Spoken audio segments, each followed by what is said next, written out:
Blood flu ప్రచారం, chicken sales డమాల్. హైదరాబాద్లో 50% down. Chicken కొనేందుకు జంకుతున్న జనాలు. 200కు తగ్గిన కిలో స్కిన్లెస్ చికెన్ ధర. ఇక నీసు ఎక్కువ తినేటోళ్ళు ఏమైనా ఉంటే బంద్ పెట్టరు కొన్ని రోజులు.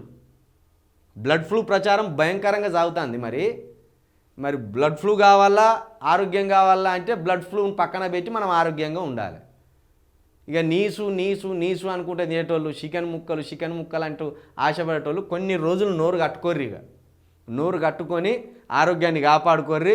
మరి దీని మీద ప్రభుత్వం ప్రకటన చేసి బ్లడ్ ఫ్లూ మన రాష్ట్రంలో లేదు, బ్లడ్ ఫ్లూ అనేది మన రాష్ట్రానికి సంబంధించిన కోళ్ళలో లేదు, మనం దిగుమతి చేసుకున్న కోళ్ళలో కూడా బ్లడ్ ఫ్లూ లక్షణాలు లేవు అని వాళ్ళు ఒక ప్రకటన చేసేదాకా, ఆ క్లారిటీ వచ్చేదాకా గా చికెన్ దుకాణాల పొంటి ఎవరు తిరగకుర్రి.